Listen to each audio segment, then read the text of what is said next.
So hello everyone, आज मैं आपके लिए एक्सप्लेन करूंगी सोर्ड ऑफ कमिंग का एपिसोड नंबर 10। तो जैसा कि लास्ट एपिसोड में हमने देखा था कि 3 टीचिंग सेक्ट के लोगों ने स्मॉल टाउन से 3 सप्रेसिंग ऑब्जेक्ट हासिल किए, जिस वजह से आगे चलकर स्मॉल टाउन पर बहुत बड़ी मुसीबत आने वाली थी। इधर सेंट जीशांग उम्मीद कर रहे थे कि इस मुश्किल वक्त में चेनपिंग उनका साथ देगा, मगर इसके लिए चेनपिंग को हद से ज्यादा पावरफुल बनना होगा। और तभी उन्हें पता चला कि चेनपिंग ने भी कल्टीवेशन की शुरुआत कर दी है, जिसमें निंग्या उसकी मदद कर रही थी। अब आगे तो एपिसोड की शुरुआत में हमें चेनपिंग को दिखाया जाता है, जो कि मार्शल आर्ट की प्रैक्टिस कर रहा था। उसे एक ही दिन में अपने अंदर थोड़े बहुत बदलाव भी महसूस हो रहे थे। चेनपिंग को प्रैक्टिस करता हुआ देखकर एक कुत्ता भी उसके पास आ जाता है। शायद उसे भी समझ नहीं आ रहा था कि इस बंदे ने अचानक से मार्शल आर्ट की प्रैक्टिस करना कैसे शुरू कर दी। इधर चेनपिंग प्रैक्टिस करते हुए अपने दरवाजे के पास आ जाता है और फिर उसने एक ही पंच में उस डोर को ओपन कर दिया, मगर इस एक ही पंच में बेचारे चेनपिंग के हाथ में दर्द होने लगा। इधर निंग्याओ की फ्लाइंग स्वॉर्ड कुछ सर्कल बना रही थी, इसलिए चेनपिंग उसके पास आकर पूछता है कि ये तुम लोग क्या कर रहे हो,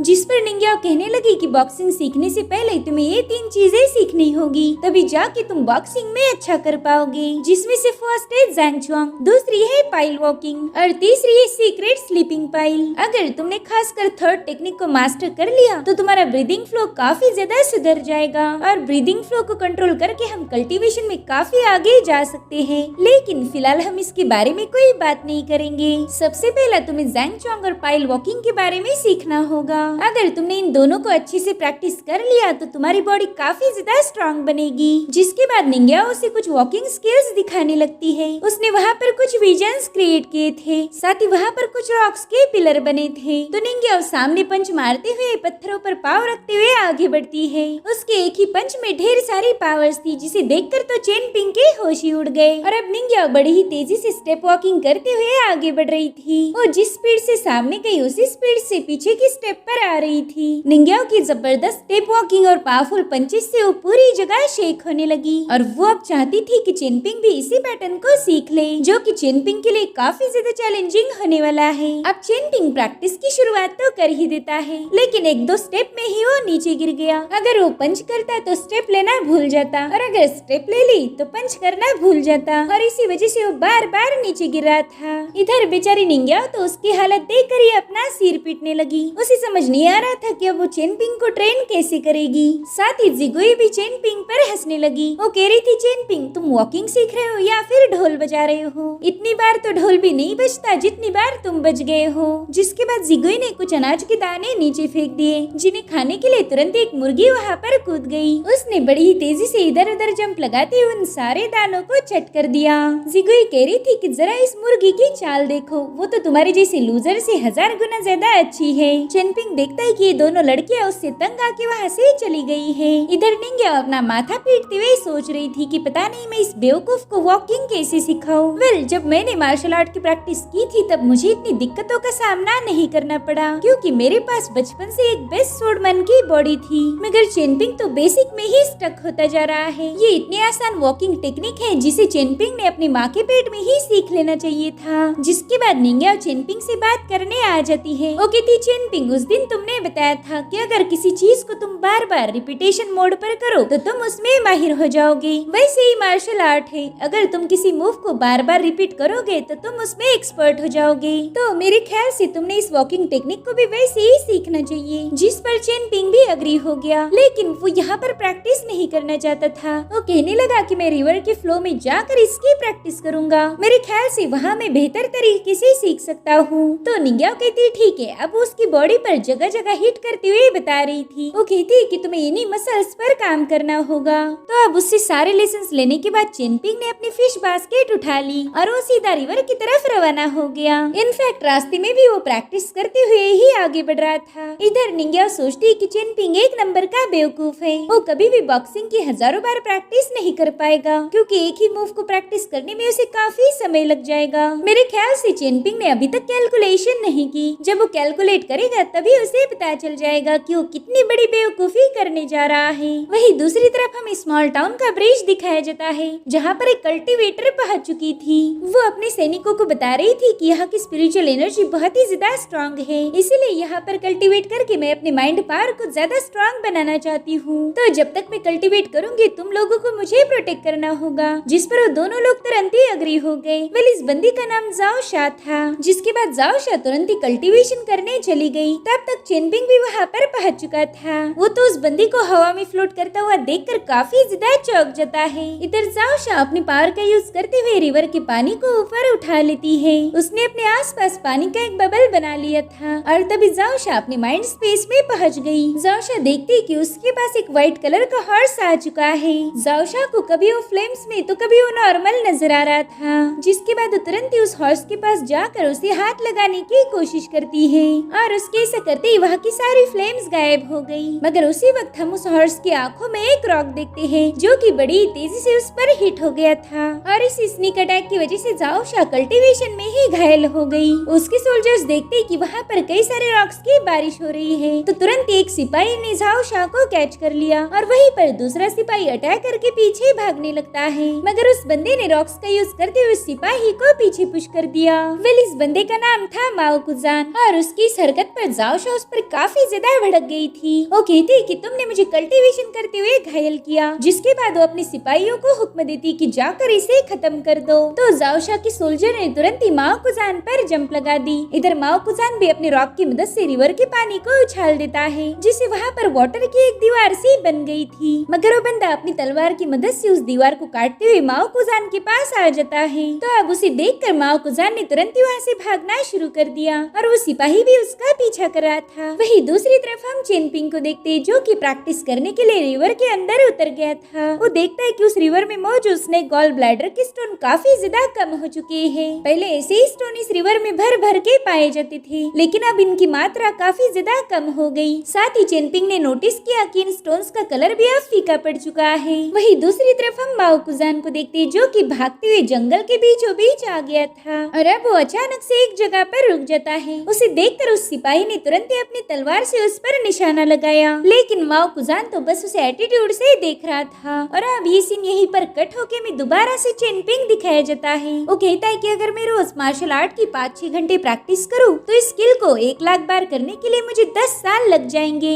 खैर अब 10 साल तो 10 साल। मैंने निंग्याओ से वादा किया था कि मैं इस टेक्निक को 1 लाख बार प्रैक्टिस करूंगा तो अब मैं अपने वादे से पीछे नहीं हट सकता। और अब चेनपिंग ने प्रैक्टिस करना शुरू कर दी। उसे फ्लोर पर की हुई प्रैक्टिस से ज्यादा बेहतर वाटर स्ट्रीमिंग वाली प्रैक्टिस लग रही थी और उसी वक्त माओ कुजान वहाँ पर पहुँच जाता है। उसने उस सिपाही के कपड़े पहने थे जो देखकर हम अंदाजा लगा सकते हैं कि माओ कुजान ने उस बंदे को खत्म किया होगा। उसे वहाँ देखकर चेनपिंग थोड़ा सा टेंस हो गया। वो नहीं चाहता था कि वो बॉक्सिंग की प्रैक्टिस माओ कुजान के सामने करे इसलिए उसने मछलियाँ पकड़ना शुरू कर दी। लेकिन उसी वक्त माओ कुजान तुरंत एक पत्थर से उस पर हमला कर देता है जो देखकर चेनपिंग काफी ज्यादा डर गया था। लेकिन माओ कुजान ने उस पर नहीं बल्कि एक मछली पर अटैक किया जिससे वो घायल होकर ऊपर आ जाती है। वो चेनपिंग से कह रहा था कि दोस्त पता नहीं तुमने ये बात नोटिस किया नहीं लेकिन हमारी रिवर का पानी काफी ज्यादा कम हो चुका है और साथ ही तुम्हारी बास्केट में जितने भी गॉल ब्लैडर स्टोन है उनकी भी एनर्जी कम हो चुकी है। मेरे ख्याल से इन स्टोन की क्वालिटी भी बहुत जल्दी बदल जाएगी। फिर यही बात चेनपिंग ने भी थोड़ी देर पहला नोटिस की थी। अब चेनपिंग को लगता है कि शायद ये बंदा मुझ पर अटैक नहीं करेगा इसलिए वो दोबारा से मछली को कैच करने की कोशिश करता है। माओ कुजान कह रहा था कि तुम थोड़ी देर पहला बॉक्सिंग की प्रैक्टिस कर रहे थे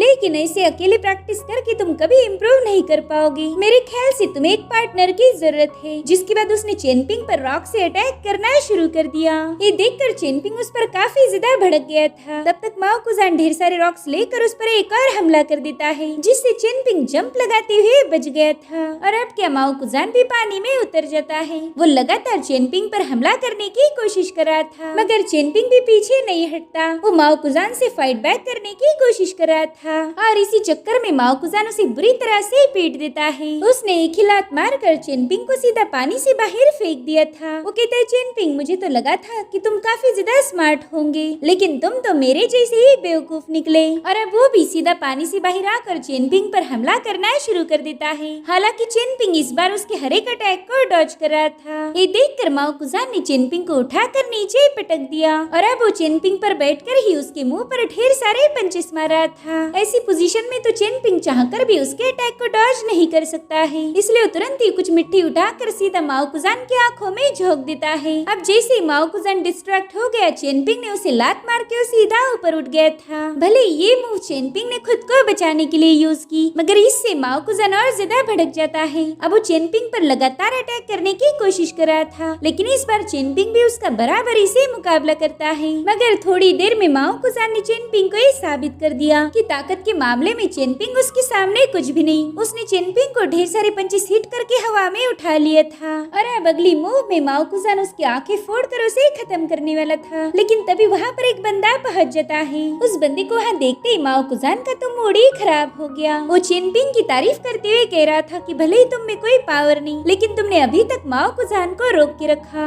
और इसी से तुम्हारी एबिलिटी पता चल जाती है। तुमने तो अभी तक बॉक्सिंग भी ढंग से नहीं सीखी, लेकिन फिर भी तुम पावरफुल माओ कुजान का मुकाबला कर पाए। अगर तुम ऐसे ईमानदारी से प्रैक्टिस करते रहे तो एक दिन जरूर से पावरफुल कल्टीवेटर बनोगे। चेनपिंग की तारीफें सुनकर माओ कुजान को मिर्ची लग गई। वो कह रहा था कि फ्यूचर की तो कोई गारंटी नहीं होती, पता चले कि मैं कल ही आकर इस बंदे को खत्म कर दूं। उसकी बातों से वो मास्टर काफी ज्यादा भड़क गया था। उससे कहता है, माओ कुजान पहला मुझे ये बताओ कि तुमने उस लड़की की वाटर कल्टीवेशन को डिस्ट्रॉय क्यों किया? तुम्हारी वजह से वो बंदी बुरी तरह से घायल हो गई। ऐसा ही करते रहोगे तो तुम्हारे ढेर सारे दुश्मन बन जाएंगे। लेकिन माओ कुजान पर उसकी बातों का ज्यादा असर नहीं हो रहा था। वो कह रहा था कि कल्टीवेशन की पाथ बहुत ज्यादा मुश्किल होती है। सभी कल्टीवेटर्स एक दूसरे को बीट करना चाहते हैं, तो मेरे ख्याल से 2-4 दुश्मन बना लेना कोई बुरी बात नहीं। कम से कम मैं उनके साथ फाइट करके खुद को बेहतर बना पाऊंगा। जिस पर मास्टर मिंगियाओ कहने लगे कि माओ कुजान, मैंने अभी तक तुम्हें अपना ट्रू डिसाइपल नहीं बनाया। अगर तुम ऐसी ही हरकतें करते रहोगे तो मुझे अपने फैसले पर दोबारा से सोचना पड़ेगा।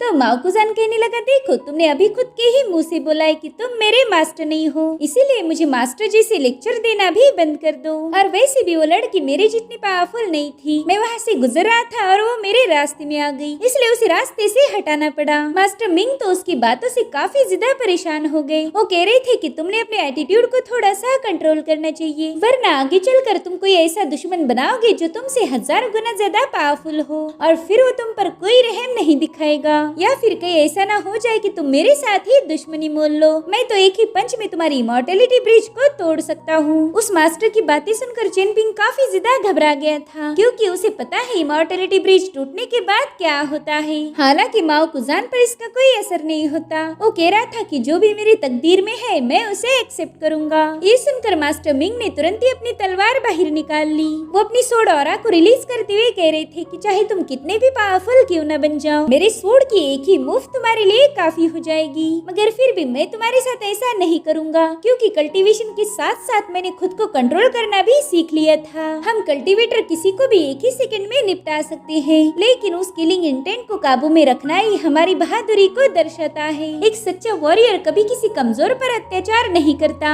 और ना ही वो किसी का फायदा उठाता है। जिस पर माओ कुजान कहने लगा कि स्मॉल टाउन के लोग मेरे सामने कुछ भी नहीं, देख लेना उन्हें ही क्रॉस करके मैं आगे बढ़ूंगा। उसकी बातें सुनकर मास्टर मिंग समझ गए कि शायद इस बंदे को फिलहाल लेक्चर देने को कोई फायदा नहीं है, आगे चलकर इसे अपने आप अकल आ जाएगी। इसीलिए वो कहने लगे कि माओ कुजान, हमें जल्दी से जेनो माउंटेन के लिए निकलना होगा, तुम्हारी आगे की ट्रेनिंग वहीं पर पूरी होगी। और तभी वहाँ पर शाओकिंग और गाओ भी पहुँच गए, जिन्हें एक बाओपिंग नाम की छोटी बच्ची लेकर आई थी। शाओकिंग वहाँ आकर कहने लगे कि मास्टर मिंग, आप इस बंदे को अकल नहीं सिखा सकते, इसके तो खून में ही एरोगेंस है। इधर मास्टर मिंग को लग रहा था कि ये लोग भी किसी डिसाइपल की तलाश में आए हैं, इसलिए वो कहने लगा कि माओ कुजान मेरा डिसाइपल बनेगा। अगर तुम इसे अपना डिसाइपल बनाना चाहते हो तो तुम्हें जेनो माउंटेन में आना पड़ेगा। ये सुनकर गाओ कहने लगा कि मुकाबले के लिए तो मैं हमेशा तैयार रहता हूँ, मगर शाओकिंग नहीं चाहती थी कि इन दोनों में कोई लड़ाई हो, इसलिए वो तुरंत ही उनके झगड़े छुड़ाने के लिए बीच में आ गई। तभी माओ कुजान कह रहा था कि देखो गाइज, मुझे तुम्हारे जैसा इमॉर्टल नहीं बनना, मुझे तो एक खतरनाक किलर बनना है। उसकी बातों से सभी लोग शॉक हो गए थे। तो फाइनली मास्टर मिंग कहने लगे कि मैं एक बेहतरीन तलवारबाज हूँ, मेरे जैसा खतरनाक बंदा तुम्हें कहीं नहीं मिलेगा, मैं एक सेकंड के अंदर ही हजारों लोगों को मार सकता हूँ। ये सुनकर माओ कुजान काफी ज्यादा इम्प्रेस हो गया। वो कह रहा था फिर तो मैं तुम्हारा ही डिसाइपल बनूंगा। अब उनके वहाँ से जाने के बाद चेनपिंग ने अपनी बास्केट उठा ली। तब तक शाओकिंग का स्पिरिट स्पिरिचुअल बीस्ट उसके पास आ गया था। शाओकिंग चेनपिंग से कहने लगी कि शायद तुम भी हमारे जैसे ब्लेसिंग्स में मानते हो। बड़े अफसोस की बात है कि आज तक हम दोस्त नहीं बने। वैसे तुम इतने सारे गॉल ब्लैडर स्टोन का क्या करने वाले हो? जिस पर चेनपिंग बताने लगा कि हमारे गांव में फॉर्चून टेलर मिंगचेन है, उन्होंने मुझे बताया था कि रिवर से स्टोन कलेक्ट करते रहो, मगर इन स्टोन का करना क्या है ये शायद वो मुझे बताना भूल गए। ये सुनकर शाओकिंग कहने लगी, अच्छा तो तुम अंकल मिंगचेन की बात कर रहे हो। ये सुनकर चेनपिंग भी थोड़ा सा हैरान हो गया। उसे लगा ही नहीं था कि उसकी मिंगचेन के रिश्तेदारों से मुलाकात होगी, मगर शाओकिंग ने तुरंत ही उसका डाउट दूर कर दिया। वो कह रही थी कि मिंगचेन हमारे रियल अंकल नहीं है, बल्कि हमारे दोनों के एंसेस्टर शिनफे रीजन से बिलोंग करते थे। उन्होंने हमारे सेक्ट में कई साल बिताए हैं, साथ ही वो हमारे सेक्ट मास्टर के सबसे अच्छे दोस्त भी है, और इसी वजह से हम उन्हें अंकल बुलाते हैं। तो चेनपिंग तुरंत ही अपनी बैग से एक स्टोन बाहर निकाल लेता है। वो कह रहा था कि जब भी आपकी फॉर्चून टेलर मिंगचेन से मुलाकात हो जाए उन्हें ये स्टोन दे देना, उन्हें बताओ कि ये चेनपिंग ने भेजा है। साथ ही वो शाओकिंग को भी एक स्टोन गिफ्ट करता है। बाओपिंग को तो वो स्टोन काफी ज्यादा पसंद आया था। वो कहती है कि आपका ये स्टोन तो बहुत ही ज्यादा खूबसूरत है। तो शाओकिंग कह रही थी कि अगर तुम्हें ये पसंद आया है तो तुम इसे रख सकती हो, मगर चेनपिंग ऐसा नहीं चाहता था, इसलिए उसने तुरंत ही बाओपिंग को एक दूसरा स्टोन दे दिया, जिसके बाद उन्हें अलविदा कहकर वहाँ से चला जाता है। और अब हमें लू मैंशन का सीन दिखाया जाता है, जहाँ पर जेंगचुन को भी बुरी तरह से पीटा जा रहा था, क्योंकि वो शियान से मैजिकल आर्मर खरीदने में फेल हो गया था। वो इमॉर्टल जू से कहता है कि वो शियान काफी ज्यादा चालाक निकला। उसने मुझसे वादा किया था कि वो आर्मर की डील करेगा, लेकिन उसके बाद वो मास्टर वन का डिसाइपल बन गया। अब तो टाउन में आएगा ही नहीं। ये सब सुनकर इमॉर्टल जू का लड़का काफी ज्यादा भड़क गया था। वो अपनी माँ से कहता है कि हमने जेंगचुन को खत्म करना चाहिए, वैसे भी ये लूजर किसी काम का नहीं। तो इमॉर्टल जू से शांत करते हुए कहती कि हम कुछ भी करके उस आर्मर को हासिल करेंगे, लेकिन उसके बेटे में जरा भी सब्र नहीं था। वो कहता है कि जल्दी से उस शियान को कैप्चर करो, मुझे किसी भी कीमत पर वो आर्मर चाहिए। तो इमॉर्टल जू तुरंत ही प्लानिंग करना शुरू कर देती है। वो अपने बेटे से प्रॉमिस करती है कि 2 दिनों के अंदर ही उसके लिए वो आर्मर लेके आएगी। वही दूसरी तरफ हम शियान को देखते हैं, जो कि मास्टर वन की फर्नेस में एक मेटल को शेप दे रहा था। वही दूसरी तरफ मास्टर फैंग और उनकी बेटी शुई खाना खा रही थी। मास्टर फैंग हमेशा शुई को मीट खाने से रोकते हैं, लेकिन शुई तो बाज नहीं आती। वो हमेशा मास्टर फैंग से डबल क्वांटिटी में खाना खाती है। वहीं पर शियान मेटल के पीस को शेप देने में लगा हुआ था। तभी एक बंदा आकर उसे बताता है कि ब्रिज पर एक बहुत ही खूबसूरत लड़की तुम्हारा इंतजार कर रही है। लड़की का नाम सुनते ही शियान ने काम करना बंद कर दिया। वो मास्टर फैंग से कह रहा था कि देखिए, मैंने इस मेटल के टुकड़े को तैयार किया है, मैं अभी एक ब्रेक लेकर वापस आऊंगा।